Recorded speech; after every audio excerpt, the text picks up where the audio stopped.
ધોળકા શહેરમાં છેલ્લા 1 વર્ષથી ગટરની સમસ્યા હવે વિકરાળ બની છે।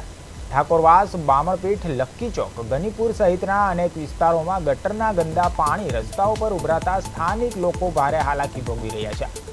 ગંદકી અને દુર્ગંધના કારણે લોકોનું જીવન મુશ્કેલ બન્યું છે। ગટરના પાણી ભરાઈ રહેતા મચ્છરોનો ઉપદ્રવ વધ્યો છે અને મેલેરિયા, ડેન્ગ્યુ જેવા રોગચાળાનો પણ ભય ઊભો થયો છે। સ્થાનિકોનું કહેવું છે કે અનેક રજૂઆતો છતાં કામચલાઉ કાર્યવાહી કરવામાં આવે છે।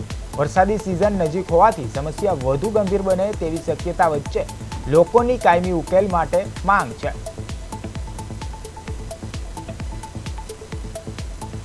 અમારા ધોળકા વિસ્તારમાં, અહીંયા બામણપીઠ વિસ્તારમાં ગંદકી બહુ છે અને અહીંયા આગળ આપણે જોવા જાવ ને તો ચોમાસું આવે તો પાણી ભરાઈ જાય છે, વત્તા ગંદકી, ખરાબ ગટરોનું પાણી પણ બહાર આવે છે અને ત્યાંથી મચ્છરો, કીડાઓ, નાના બાળકોને બીમાર, મેલેરિયા, જેલી મેલેરિયા થાય છે।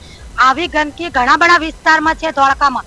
તો આપણે સરકારશ્રીને નમ્ર વિનંતી કે અમારા ધોળકા વિસ્તારમાં તમે ગમે તે રીતે આનો નિકાલ કરો અને જે નગરપાલિકા વાળા છે તેમને સાફ સફાઈનો ઓર્ડર આપો। સહાય કોઈ થતી નહીં। આજુબાજુના ગટરો ફૂલ ઢાંકણા ઉભરાય છે, લાઈનો ટૂંકી નાખી છે અને કોઈ લાઈનની નિર્ણય ગતિ આવી નહીં।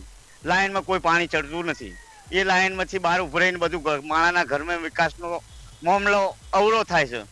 અમારે ગટરનો પ્રોબ્લેમ છે। 6 મહિનાથી ગટર ચાલુ છે। અમારા બાબલા, અમારી છોકરીઓ માંદી થઈ ગઈ, મચ્છર પડે છે। જે હોય એ કોઈ સાંભળતા નથી અમારું કહેવાનું। કહેવા આવે તો વોટ લેવા આવે છે ખાલી, પછી જતા રહેશે, પછી ફરીને જોવા આવતા નથી। ગમે ત્યારે અમે જઈએ તો અમારું સાંભળતા નથી, કાને વાત લેતા નથી। આજ આવે કાલ આવે। અમારી માતાજીના મંદિર આગળ નકરું ગૌ મૂત્ર હાલું જાય છે। અમારે એ માતાજી બધાને ઝપટમાં લઈને મારી નાખશે।